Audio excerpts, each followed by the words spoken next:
Nous recevons aujourd'hui une femme pleine d'audace, telle que le titre de son manifeste est stipulé, qui a été capable de tout abandonner, de tout quitter, sa vie organisée, sa vie formée, pour aller à la découverte d'autre chose. Linda Bortellotto, bonjour. Bonjour, monsieur. Merci d'être à notre côté aujourd'hui. Alors effectivement, votre vie était déjà bien cadrée. Vous étiez responsable à l'armée de l'air, officier. Vous étiez responsable d'un escadron de gendarmerie. Et vous êtes arrivé un jour à tout plaquer, comme vous le dites vous-même, pour aller à la découverte d'autre chose. Est-ce que vous pouvez nous expliquer quelle est l'origine de votre parcours et en quoi il est si original? Alors, moi j'ai toujours été guidée par un goût pour l'aventure et l'action. Et à l'époque, quand on m'a demandé de choisir un métier, qu'on se pose cette question, ça m'a orientée vers un métier militaire. Et donc, j'ai voulu être pilote de chasse, qui m'a permis d'intégrer l'école des officiers de l'armée de l'air. Donc, je me suis retrouvée officier de l'armée de l'air. Et le problème, c'est que j'ai eu une inaptitude médicale, ce qui m'a rendue inapte au siège éjectable. Et à partir de là, je n'ai pas voulu rester dans l'armée de l'air. Donc, j'ai décidé de rejoindre la gendarmerie. Et donc, je me suis retrouvée officier de gendarmerie jusqu'au grade de capitaine. Et la rupture qu'il y a eu dans mon parcours, quand j'ai eu 27 ans, mon père est mort. Et là, tout d'un coup, cette carrière qui était très cadrée, très normée, très rectiligne, tout ça s'effondre parce que je me rends compte à quel point la vie est fragile, confrontée à la mort de mon père et confrontée à la souffrance. Et je me rends compte que si je veux vivre mes rêves et si je veux découvrir qui je suis réellement, au-delà de ce que j'avais pu imaginer, eh bien c'est à moi de faire le travail de recherche intérieure et de saisir ma vie et de me mettre en quête de moi-même. Alors expliquez-nous comment est-ce que concrètement est-ce que cela s'organise? C'est-à-dire que du jour au lendemain, vous dites je prends mon sac à dos et je vais traverser le monde, à l'autre côté du globe. Est-ce que c'est vraiment cette idée-là finalement qui est dans votre tête? Alors ça a été assez brutal parce que il y a eu cette rupture marquée par et cette prise de conscience en fait, marquée par la mort de mon père. Et tout d'un coup, il y a l'effondrement de tout ce que j'ai construit où je me rends compte que ça ne correspond absolument pas à ce que je suis intérieurement. Et que j'étais complètement... je vivais une vie à côté de moi-même, en fait. Ce n'est pas un processus tout d'un coup où on trouve qui on est et le travail intérieur s'arrête. C'est-à-dire qu'à partir du moment où on l'a enclenché, l'enjeu, c'est de trouver et de continuer de chercher parce qu'en fait, déjà, on évolue sans cesse. Et ce qu'on porte en nous est tellement riche que ça met des années et des vies à le découvrir. Bien sûr. Et est-ce que cette quête, finalement, n'est pas également à mettre en parallèle avec la prise de conscience du temps? Puisque j'imagine que se retrouver seul dans des immensités que le monde peut nous offrir, est-ce que finalement, il n'y a pas, au contre-pied de ce que nous avons dans nos sociétés modernes, où il n'y a plus de temps, justement, tout est dans la précipitation, est-ce que dans ces voyages de découverte, est-ce qu'il y a aussi une prise de conscience que le temps passe et donner du sens au temps à chaque instant de notre existence? Complètement. Et justement, quand je parlais de cette prise de conscience le jour où mon père est mort, c'est-à-dire que tout d'un coup, on se rend compte que la vie a une durée limitée. Mais c'est vrai, quand on est pris dans un quotidien, dans une routine, avec les problématiques personnelles ou professionnelles, en fait, on ne se rend pas compte à quel point le temps passe et à quel point il passe vite et à quel point, à un moment, tout peut s'arrêter. Et ce que j'ai découvert aussi, pour revenir à mon goût pour la solitude, il y a aussi ce goût pour la marche, la nature, parce que quand je pars dans ces immensités, la plupart du temps, je parcours à pied des centaines, voire des milliers de kilomètres. Et en fait, en retrouvant ce rapport au corps et à la marche, donc on passe outre tous les moyens de transport auxquels on est habitué dans nos sociétés modernes, eh bien, on retrouve ce goût pour la lenteur, pour la contemplation, pour l'émerveillement. Et c'est à partir de là où on touche à cette notion qui est quand même assez difficilement, qu'on concerne difficilement, qui est l'instant présent. Alors, je voudrais vous rapporter un enseignement biblique qui notamment parle du voyage et de l'invitation au voyage. C'est tout simplement la première injonction qui a été faite à Abraham, le premier des patriarches. C'est très intéressant. Abraham est installé. Il est installé, certes, il a quelques problématiques dans sa famille, mais il est installé dans les plaines de Ur-Kasdim. Et voilà qu'à un moment, Dieu lui demande « Lech lecha », pars, voyage, quitte ton milieu, quitte ton environnement pour aller découvrir autre chose. Et ce qui est intéressant, c'est que nos commentateurs, sur ce passage biblique, nous disent qu'il y a toujours deux façons de voyager. Soit on fuit quelque chose, soit on va à la recherche d'autre chose. Et je pense que l'état d'esprit est fondamental, c'est-à-dire que lorsqu'on dit à Abraham « pars », ce n'est pas pour fuir, ce n'est pas un fuyard, ce n'est pas un voleur qui s'enfuit pour ne pas être attrapé. Il quitte un endroit pour aller à la découverte d'un autre. Et peut-être que finalement, c'est le fond de votre démarche, de ne pas avoir une démarche de fuite en avant, de tout abandonner, de tout claquer pour aller ailleurs, mais finalement d'aller ailleurs pour se découvrir soi-même. Dans le Lech Lecha, vous savez, la particularité de l'hébreu, cette redondance par pour toi, le pour toi est a priori inutile dans le texte, on devrait dire simplement pars, va-t'en. Le pour toi, c'est que finalement, à travers ce voyage, tu vas te découvrir toi-même. Et pour se découvrir soi-même, il ne faut pas fuir, mais il faut aller pour être aspiré ou pour être en aspiration vers quelque chose d'autre. Et peut-être que finalement, cet enseignement biblique pourrait tout à fait correspondre à votre démarche. Complètement, c'est-à-dire que c'est exactement ce que vous venez de dire. Pour moi, le voyage, je le conçois avant tout comme une quête. C'est-à-dire qu'on va entendre des voyageurs qui veulent fuir quelque chose, mais au final, je ne suis pas sûre qu'ils trouvent ce qu'ils doivent trouver. Or, pour moi, l'essence même du voyage, elle repose sur cette quête, et c'est avant tout ne pas avoir peur de quitter un certain confort, se dépouiller de ce qu'on pense être et a fortiori de ce qu'on n'est pas, pour aller trouver ce qu'on est et devenir ce que l'on est. Et ce qui rejoint totalement ce Lech Lecha, et qui est le fait d'être et d'être en train d'être toujours dans le devenir, d'être dans cette quête qui est incessante. Mais je pense que justement, si on doit donner un sens à nos vies, c'est de s'inscrire dans cette quête permanente. Alors finalement, venons-en au cœur de votre dernier voyage. Il y a quelques mois, vous avez décidé d'entreprendre un voyage en Israël. Alors, bien évidemment, plusieurs questions. Qu'est-ce que vous pouviez trouver en Israël que vous n'avez pas déjà trouvé ailleurs ? J'imagine, lorsque l'on va en Sibérie ou ailleurs, qu'on est déjà à l'autre bout du monde, qu'on a déjà tout vu, tout découvert. Israël, finalement, ce n'est pas si loin que cela. Ça reste une société occidentalisée. Est-ce que vous pouvez nous dire quel a été votre attrait pour Israël et finalement, qu'est-ce que vous avez pu y trouver pendant ces semaines et ces mois de voyage ? Alors, pour moi, Israël, c'était vraiment un instant magique parce que, pour la petite histoire, on est en automne 2017. J'avais absolument pas prévu de voyager parce que j'étais engagée dans des formations, etc., des conférences. Et depuis que je suis allée dans l'Himalaya, je pratique beaucoup la méditation. Et c'est au cours d'une méditation que j'ai eu une vision qui m'a amenée à m'intéresser assez brusquement à Israël. C'est-à-dire qu'il y a eu quelque chose, un appel très clair, où j'en ai déduit Israël. Et au départ, ça a été très perturbant parce que a priori, j'ai aucun lien avec Israël. J'ai pas de famille juive, de parents qui vivent là-bas. Et donc, la grande question, c'est pourquoi Israël ? Sauf que, justement, moi, depuis que je me suis inscrite dans cette quête, je me fie avant tout à mon intuition.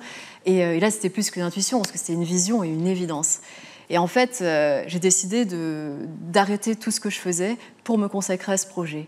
Et donc, quelques mois plus tard, donc fin décembre 2017, je pars en Israël pendant, dans un premier temps, 2 mois. Et je me remémore une discussion que j'ai eue au cours d'un de mes voyages, justement. 3 ans auparavant, je rencontre 3 jeunes Israéliens qui voyageaient dans l'Himalaya et qui me parlent d'un chemin qui traverse Israël du nord au sud, qui surnomme le chemin des anges. Donc, c'est un chemin de randonnée qui fait 1200 km, qui part de la frontière avec le Liban et qui arrive tout au sud, à Eilat, et qui fait 1200 km et qui serpente à travers tout le pays et qui fait découvrir la nature d'Israël et les sites culturels, naturels, historiques du pays. Et donc, je me remémore cette discussion alors que j'avais complètement oublié et je me dis, ok, tu vas découvrir Israël, mais à ce moment-là, le meilleur moyen de découvrir un pays que tu ne connais pas, moi en plus qui ai ce goût pour la marche et la rencontre, à ce moment-là, je vais emprunter ce chemin pendant 2 mois et je vais découvrir ce pays et me laisser porter par les rencontres, par l'énergie des lieux. C'est d'autant plus intéressant. Enfin, j'imagine que c'était aussi un de vos questionnements. Israël est souvent véhiculé par rapport à tout ce que l'on entend sur Israël dans les informations, les journaux, etc., qui n'est pas forcément la vision idyllique d'un pays qu'il est agréable à visiter. Et vous, par contre, vous avez été capable de ne pas vous laisser enfermer par ces informations, par cette image que l'on donne le plus souvent du pays d'Israël, pour aller justement à la rencontre de tous ceux qui vivent là-bas, ceux qui sont au quotidien, de montrer que finalement les choses sont bien plus complexes qu'il ne peut sembler à nos yeux lorsque nous sommes ici en France. Oui, complètement. Et ça, c'est quelque chose que j'ai retrouvé à chaque fois que j'ai voulu aller quelque part. Par exemple, quand j'ai voulu vivre au fin fond de la Sibérie avec des nomades, les gens me disent « t'es complètement folle, c'est dangereux ». Je parle d'Israël. Effectivement, la connaissance que la plupart des personnes en ont, c'est le conflit, le danger. Et moi, ma démarche, c'est d'aller au-delà des préjugés, aller au-delà des a priori. Et les peurs que les personnes, que les médias cherchent à véhiculer, en fait, peu importe. C'est-à-dire que je n'écoute pas ce qui est et je m'écoute moi-même. Et cette démarche de voyageur aussi, c'est... Je veux dire, on ne peut pas voyager si on n'est pas ouvert d'esprit, sinon on va voir que ce qu'on veut voir. Or, plus que ce que je veux voir, moi je voulais voir ce que le pays voulait me montrer, voir ce que les gens avaient à me montrer. Et du coup, je pars pour me dépouiller justement des enseignements, de ce que j'ai pu entendre, de ce qu'on peut me dire, des préjugés, des a priori, pour vraiment recevoir ce que les autres et ce qu'une terre a à me révéler. Alors profitons de l'occasion, prenons nous aussi notre sac à dos et partons découvrir Israël à travers ce petit reportage directement dans la ville de Tibériade.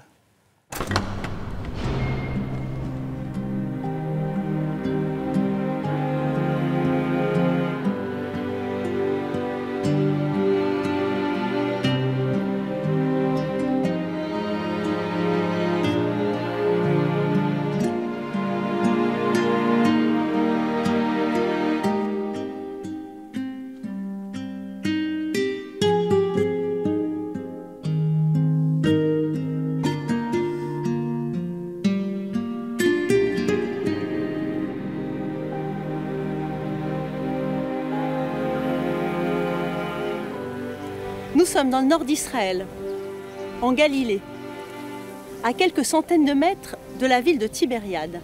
Et pour nous accompagner aujourd'hui, pour nous expliquer pourquoi cette ville est fondamentale dans l'histoire du judaïsme, David Shapira. David Shapira, bonjour. Bonjour. Alors pourquoi cette ville est-elle si particulière ? Bien, tout d'abord, à partir du IIe siècle, après une révolte sanguinaire et qui a apporté de nombreux massacres, les Juifs quittent la Judée, les Juifs sont expulsés de la Judée et ils vont tous se réfugier ici en Galilée et à Tibériade. C'est la région où on peut dire que commence un processus de la diaspora. Donc Tibériade prend une importance considérable, devient une capitale du peuple juif, je peux dire entre guillemets en exil, mais toujours en terre d'Israël.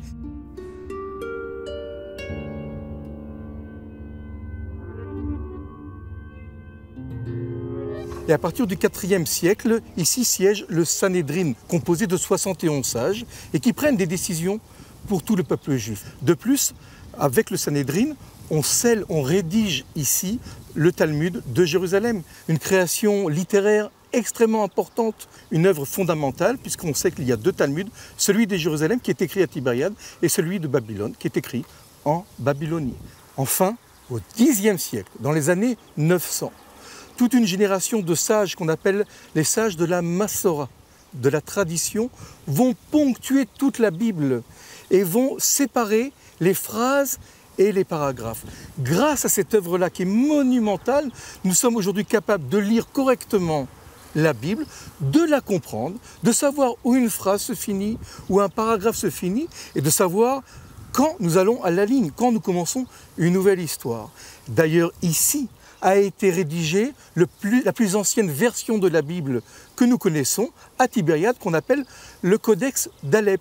Cette Bible, qui date de 930, a eu beaucoup d'aventures, mais elle est aujourd'hui, 10 siècles après, même 11 siècles après, exposée au musée d'Israël de Jérusalem.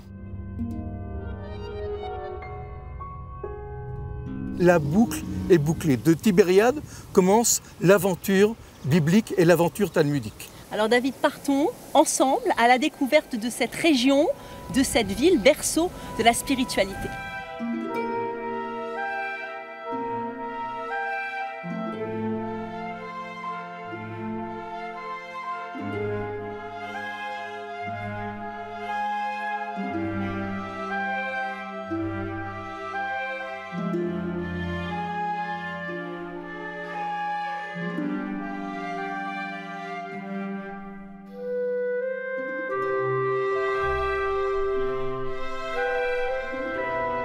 David, alors quelle est l'histoire de ce lieu?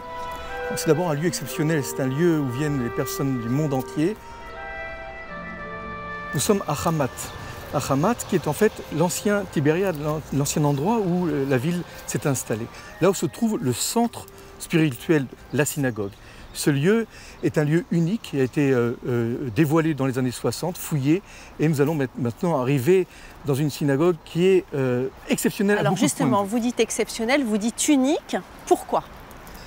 D'abord, pour ce qu'on va y voir, c'est une synagogue qui date du 5e, 6e siècle. Elle fait partie d'une série de synagogues qu'on trouve en Galilée, dans cette région-là. Mais elle a d'exceptionnel, la décoration, ou plutôt la manifestation artistique qu'on va y trouver à l'intérieur. C'est absolument, ça n'existe nulle part dans le monde entier. Parce qu'au-delà d'un lieu religieux, c'est un lieu extrêmement symbolique et les paysages sont magnifiques. On est entouré d'oliviers, puis il y a le lac du Tibériade.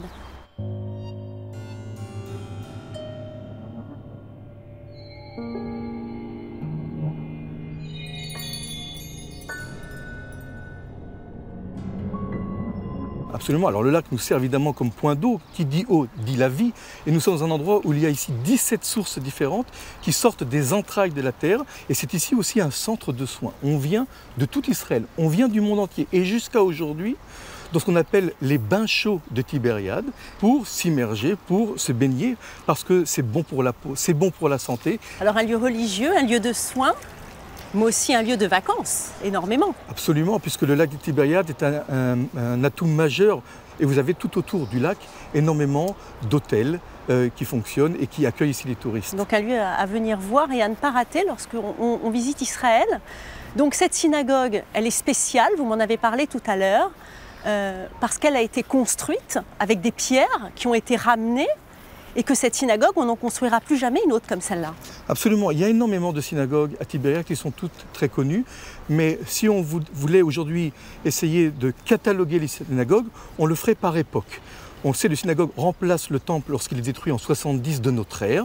Cette synagogue que nous allons voir date de ce qu'on appelle l'époque byzantine, c'est-à-dire on peut la situer entre le 5e et le 6e siècle.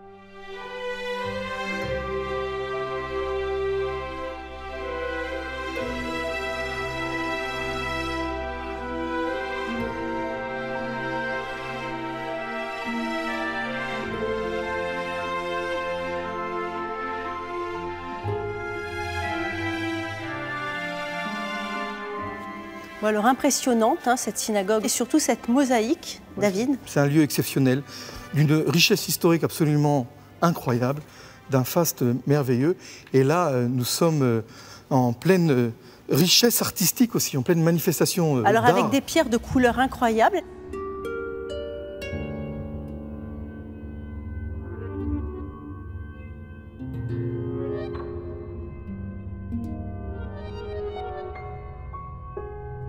Elles viennent d'où ces pierres? Elles ne viennent pas d'Israël. On n'avait pas des pierres comme ça en Israël. Elles sont importées de l'étranger. D'ailleurs, pas seulement les pierres, mais même les artistes qui ont fait cette mosaïque sont des artistes étrangers qui viennent ici, qui ont été commandés par la communauté juive pour exécuter ce travail-là. Et là, vous êtes au milieu des signes du zodiaque. Absolument. Ici, la synagogue est divisée d'un point de vue mosaïque en deux parties. Une partie, je dirais, entre guillemets, païenne, et la partie juive. Avec, dans ces décorations-là, vous avez les signes du zodiaque. Vous avez ici le Capricorne, vous avez la Vierge, vous avez les Poissons, vous avez le Scorpion, le Taureau, etc. Et vous avez aussi au centre, il y a un dieu, le dieu Hélios, le dieu grec du soleil, le dieu le plus important, le plus adoré, le plus admiré du monde païen. Et aux quatre coins de cette mosaïque, alors ces femmes-là, qu'est-ce que nous avons 4 visages de femmes dans une synagogue qui mêlent culte et culture. Nous avons des visages de femmes très belles qui représentent chacune d'entre elles une saison de l'année. On a l'hiver, le printemps, l'été et l'automne.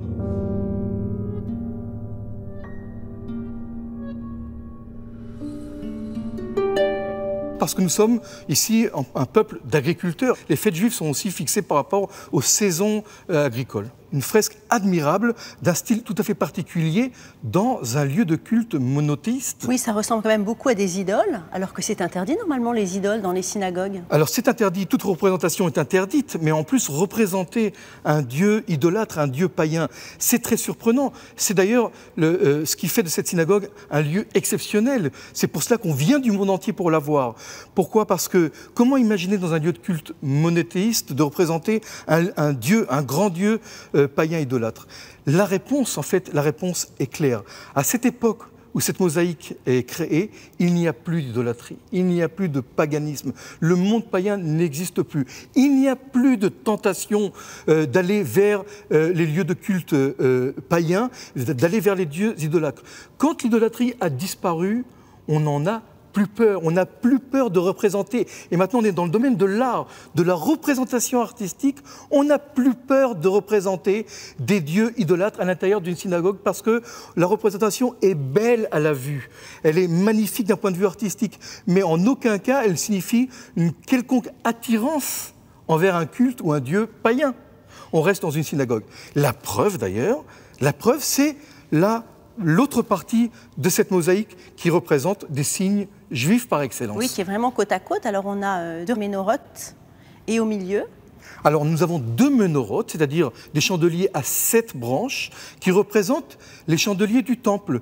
Puis nous avons le shofar, qui est un instrument de culte. Et puis nous avons le loulav. Le loulav, c'est un mélange, une combinaison de 4 végétaux qui sont utilisés lors des fêtes de Sukkot, les fêtes des cabanes, les fêtes des tentes, qui sont aussi représentées. Et nous avons ce qu'on appelle en hébreu la marvat, c'est une petite pelle qui servait aussi à prendre l'encens pour le brûler. Et c'est un instrument aussi du temple. Donc on a ici l'entrée du second temple qui a été détruit, et tous les objets de culte dont on se servait et dont on se sert, certains jusqu'à aujourd'hui, pour montrer, signifier qu'on est bien dans une synagogue.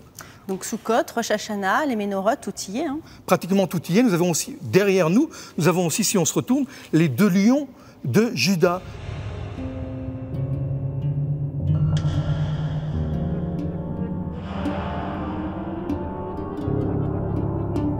Le lion étant le symbole de la tribu de Juda, étant aussi le symbole de Jérusalem, on a aussi un symbole juif avec à l'intérieur des inscriptions grecques qui remercient les donateurs de cette synagogue, les contributeurs à cette synagogue, parce qu'on parle ici de moyens assez importants pour construire une telle synagogue.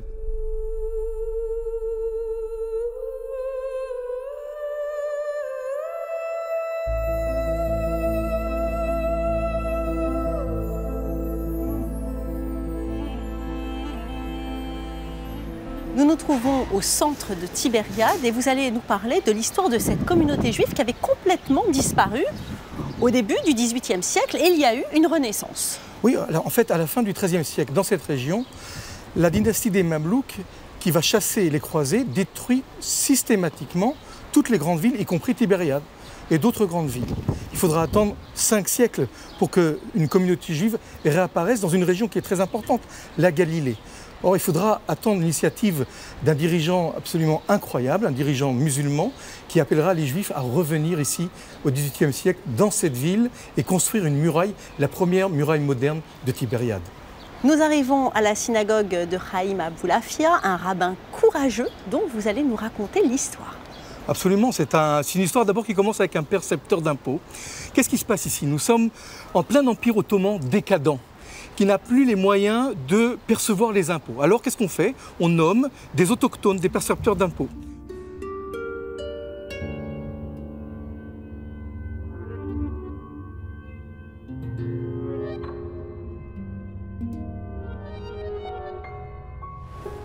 Un personnage très important va surgir ici d'une famille de bédouins qui s'appelle Dahar el-Omar. Dahar el-Omar perçoit les impôts pour l'Empire ottoman. Et comme ce n'est pas très populaire, il s'entoure de gardes du corps de plus en plus importants. Une partie des impôts, il le garde pour lui, et une autre partie, il l'envoie à l'Empire ottoman. Mais l'Empire ottoman est faible. Et un beau jour, il décide de garder l'argent pour lui. Il rentre donc en rébellion, en révolte contre l'Empire ottoman et il a besoin d'alliés. Et c'est là qu'il va se tourner vers la communauté juive. Il va restaurer des endroits comme d'ailleurs Tibériade où nous sommes aujourd'hui pour amener des juifs. Il va lancer un appel, il va demander à un des dirigeants de cette communauté juive mais qui est à Smyrne en Turquie de venir s'installer ici. Il s'agit du célèbre Rabbi Chaim Aboulafia. C'est un homme âgé, déjà à cette époque-là, assez âgé, qui est presque à la fin de sa vie et qui va avoir un courage formidable parce qu'il est à la tête d'une grande communauté en Turquie et qu'il va tout abandonner. C'est un challenge en fait pour lui. C'est un vrai défi et il va quitter pour une promesse, pour revenir dans un lieu qui est une ruine et pour réorganiser la communauté juive, pour réinstaller une communauté qui n'était plus présente. Et c'est lui qui est à l'origine de la renaissance de la communauté juive de Tibériade. Finalement, Chaim Aboulafia, c'est un héros. C'est un héros, surtout un homme très courageux. C'est un homme qui croyait que les Juifs devaient se réinstaller dans les principales villes de la terre d'Israël, notamment Tibériade, qui est une des 4 villes saintes, avec Hébron, Jérusalem et Safed. Allez, on va visiter la synagogue.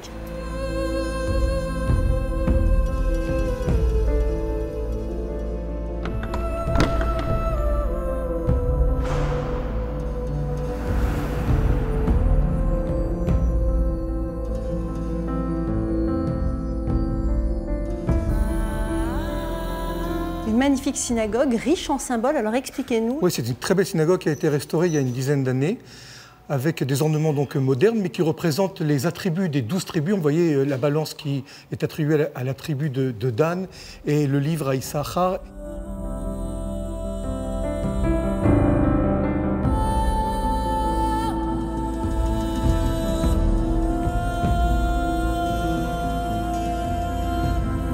Quand on se tourne vers le mur nord, nous avons le caveau des patriarches, le tombeau de Rachel, le second temple, la tour de David, le mur des lamentations. Tout ça, c'est des lieux saints, très saints. Mais nous avons aussi le centre de la synagogue qui est, si vous me suivez, qui est juste là où il y a les sifrei Torah, les rouleaux de la Torah qui sont sortis le lundi matin, le jeudi et le Shabbat et les jours de fête et qui sont splendides. Vous avez plusieurs portes, une porte moderne et quand on ouvre, vous avez ici une porte ancienne. C'est absolument magnifique, qui c'est date, tout en cuivre. Absolument, qui date au moins de plus d'un siècle. Et quand on ouvre, vous avez devant nous les rouleaux saints, les rouleaux sacrés de la Torah qui sont lus le lundi matin, le jeudi matin et le Shabbat et les jours de fête.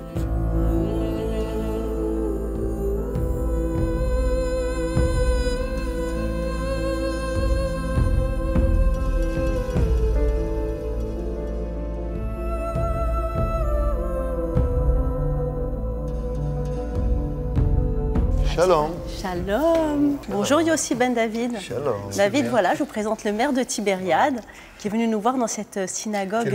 Absolument. הגעתם פה לארון הקודש, למקום החשוב ביותר בבית הכנסת, והגעתם לספר התורה הזה, שהוא העתיק ביותר, כאן. Nous sommes arrivés ici, à l'endroit principal, et parmi tous ces rouleaux de la loi sacrée, voici le rouleau le plus sacré, le plus ancien, qui a 200 ans d'existence. 200 ans.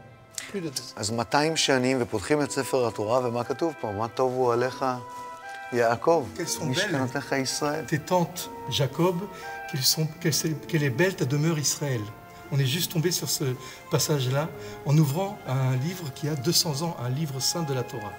Alors je vais profiter d'être avec monsieur le maire pour l'interroger sur Tibériade contemporaine, la ville en pleine évolution. Merci pour cette belle visite. À bientôt. Allez, on y va. Merci, madame. Alors on l'a compris, finalement Tibériade c'est la ville de la renaissance du judaïsme, mais c'est aussi une ville pleine de symboles. Est-ce qu'on peut parler d'une synagogue qui finalement est précurseur, puisque c'était le vivre ensemble déjà? יש פה היסטוריה מדהימה שיכולה לשמש את כולנו איך אפשר לחיות ביחד. מצד אחד דאר אל עומר, שהיה שליט מוסלמי כאן, והרב חיים אבולעפיה. איך החברות שלהם, בנתה מחדש את בית הכנסת הזה שנחשב לוותיק ביותר בטבריה, ובית כנסת אבולעפיה הוא בית כנסת שהוא סמל בעיר.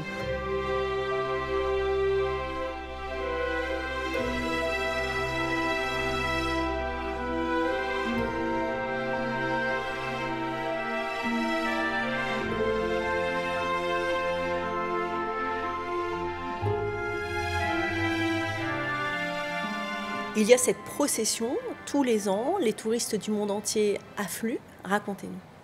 בוודאי, התהלוכה הזו מתקיימת הרבה מאוד שנים. מכאן יוצאים מתוך ארון הקודש הספרים העתיקים, ואנחנו לוקחים אותם בידיים, תהלוכה רגלית, 3 קילומטרים עד לרבי מאיר, ומגיעים מכל העולם. צריך לזכור שטבריה היא עיר קודש, בדומה לירושלים, היא עיר קדושה ליהודים, לנוצרים ולמוסלמים, ובאים אליה ממש מכל המקומות. בהילולה של רבי מאיר זו דוגמה מצוינת לראות איך כולם באים, איך כולם חלק מהחגיגה היפה הזו. Ces dernières années, Tibériade a connu de nombreux changements, des changements positifs. Au niveau économique, c'est important pour vous de voir autant de touristes? חשוב לנו מאוד. העיר, 70% מהכלכלה של העיר מתבסס על תיירות.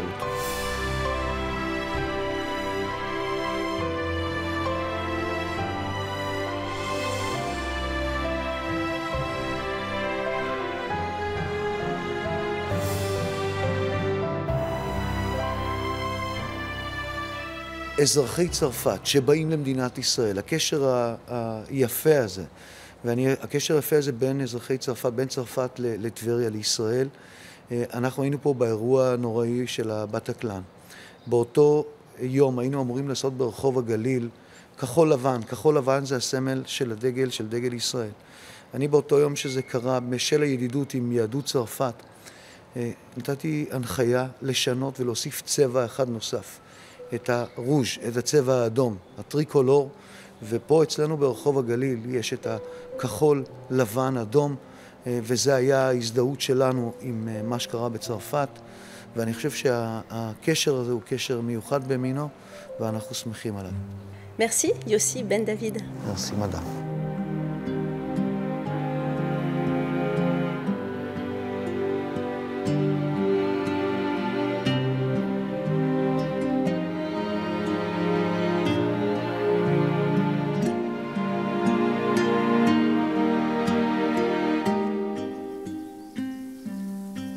Deux lieux, une ville. Nous refermons ensemble les portes de cette région, la Galilée, avant d'en ouvrir d'autres vers d'autres horizons fondateurs du judaïsme.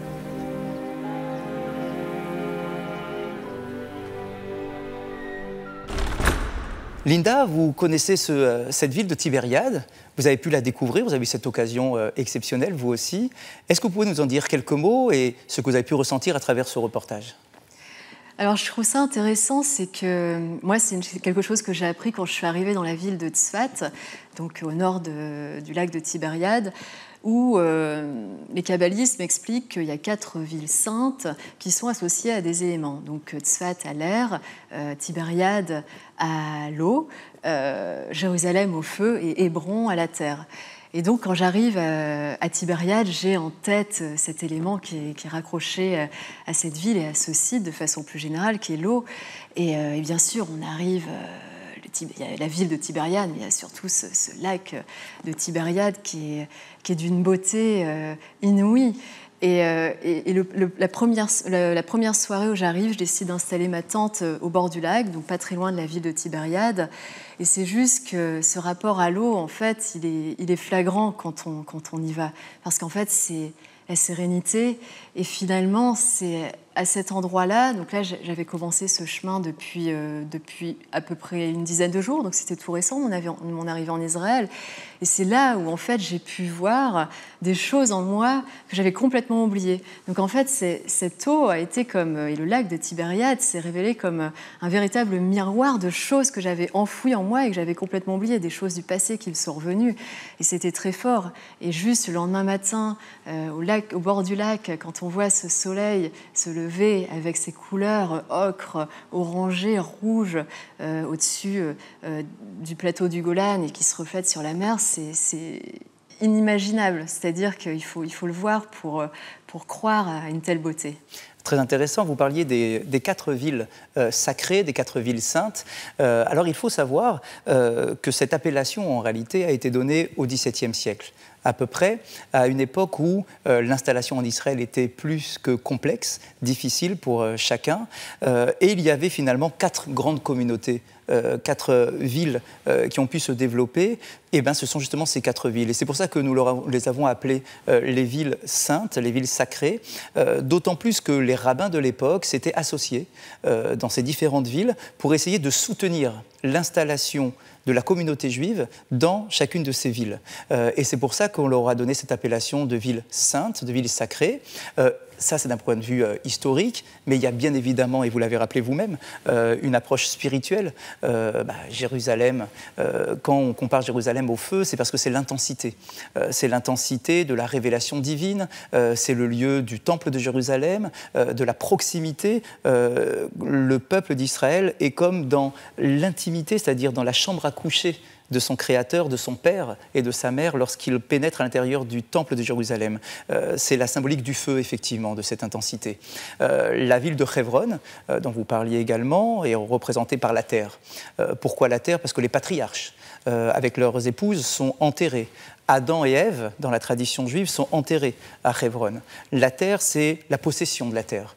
Abraham, le premier des patriarches, a fait l'acquisition de Hebron, c'est-à-dire que c'est l'un des rares territoires en Israël qui a été acquis par Abraham, par le premier des patriarches, et donc voilà pourquoi la terre. Tzfat, l'air, c'est la Kabbale. Effectivement, on sait que énormément de kabbalistes se sont installés, que ce soit au XVIe siècle, mais pas seulement, à Tzfat. Et Tibériade, pour en revenir à notre reportage, Tibériade, c'est l'eau, vous l'avez dit vous-même, le lac de Tibériade, la mer de Galilée, comme on l'appelle également. Mais ce qui est intéressant, c'est qu'en hébreu, le mot Tibériade, Tiberia, vient du mot tabour.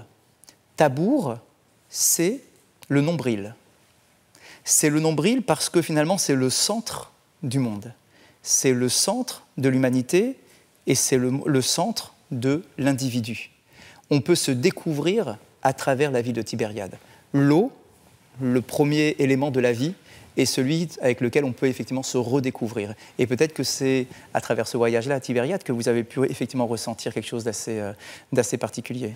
Complètement, ouais, pour moi ça fait partie des moments forts du chemin des anges. C'est bien sûr, il y a eu Tzfat dans un premier temps, parce qu'en plus, c'est là où je découvre, à travers ce chemin, la marche. Bien sûr, je suis complètement immergée dans la nature, mais en même temps dans les traditions juives. Donc, je découvre tout sur la Torah, la Kabbale, et que je ne connaissais absolument pas. Et donc, à chaque rencontre, c'était des nouvelles découvertes, et chaque endroit que je découvrais, et Tibériade a été un moment très important de ce chemin. Et à partir du moment où vraiment on est dans cette connexion entre soi, la terre, et le ciel et Dieu, c'est tout simplement c'est magique, c'est magnifique, parce qu'on ressent vraiment pleinement l'existence. Et tout à l'heure, on parlait de l'instant présent, c'est exactement ça, c'est qu'on est complètement ancré dans l'instant avec soi et avec ce qui nous entoure, le visible et l'invisible. Il y a un enseignement du Midrash qui affirme qu'au moment de la création de l'homme, Dieu a récupéré de la terre des 4 coins du monde, pour qu'on puisse se sentir bien partout, qu'on puisse se découvrir partout. Mais lorsqu'il a voulu façonner la tête, il a récupéré la terre de la terre d'Israël pour façonner la tête.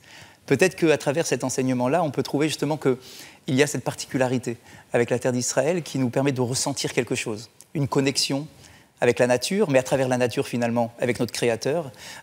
Nous disions tout à l'heure que peut-être qu'en Israël, on arrive sur quelques centaines de kilomètres carrés à trouver un échantillon de l'ensemble de la création. Est-ce que vous pouvez nous le dire, vous qui avez voyagé aussi loin ? Ça fait partie aussi de mes découvertes en Israël, c'est-à-dire qu'on est dans un pays, dans une région qui est petite en superficie. Or, moi, ce que j'ai vu en Israël, c'est, certes, il n'y a pas les immensités sauvages comme j'ai pu la voir en Sibérie ou dans l'Himalaya, mais c'est une intensité, une diversité qui dépasse tout ce qu'on peut imaginer. C'est-à-dire qu'on part des montagnes au nord, on arrive au lac de Tibériade, la mer de Méditerranée, la mer Morte, on a les collines de Judée et enfin le désert au sud qui représente un tiers du pays. Et pour moi, Israël, et en plus à travers les différentes cultures, les différentes traditions, c'est un microcosme du monde, tout simplement. C'est le monde en miniature. On trouve tout en Israël, que ce soit en termes de nature, de culture, comme j'ai dit, mais également à travers toutes ces espèces naturelles qui se côtoient. Et ce qu'il y a de plus fort, ce que j'ai ressenti de plus fort quand on parle du rapport à la création, c'est que pour la première fois de ma vie, la première fois de tous les voyages que j'ai pu réaliser, c'est qu'on se sent connecté avec son âme. Et l'âme, jusqu'alors, pour moi, c'est un concept plutôt abstrait, où on peut lire des choses sur l'âme, mais on ne sait pas véritablement ce que c'est. Et là, c'était plus quelque chose d'abstrait, puisque tout d'un coup, j'avais l'impression d'être complètement connectée avec ce qu'il y avait de plus profond en moi, et en même temps de ce qu'il y a de plus élevé, ce qui est l'âme. Et Israël m'a apporté ça, et c'est pour ça que c'était une étape décisive dans mon cheminement. Alors vous avez traversé le monde et vous avez écrit un manifeste sur l'audace. Est-ce que, d'après vous, nous devons tous être capables ou être en mesure de faire la même chose, c'est-à-dire peut-être à un moment dans notre vie de tourner la page, d'aller ailleurs, non pas pour fuir, mais pour aller découvrir autre chose? Est-ce que c'est à la portée de chacun d'entre nous? Je pense que chacun a son niveau d'audace, c'est-à-dire que, bien sûr, l'audace, c'est pas d'aller à l'autre bout du monde et de découvrir les immensités sauvages, mais à un moment, il est essentiel, et ça, je le pense profondément, il est essentiel de savoir se mettre en déséquilibre, de sortir de ce confort dans lequel on a grandi, évolué, pour pouvoir aller découvrir autre chose. Parce que la découverte de soi, elle n'est pas donnée, quoi qu'il en soit. C'est un effort, donc c'est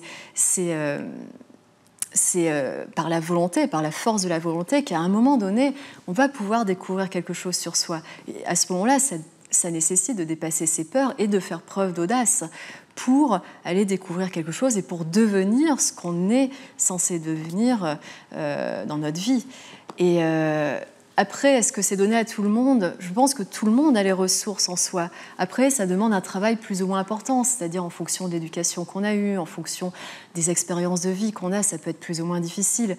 Mais la base, c'est la foi en ce que l'on est, la foi en la vie, et la foi en ce qui nous dépasse. Et à partir du moment où on a cette foi, la foi, c'est une force intérieure, eh bien sûr, ça nous permet, ça nous aide à dépasser ses peurs pour aller vers soi-même. Je sais qu'il y a une notion très importante dans votre vie, c'est celle de la transmission.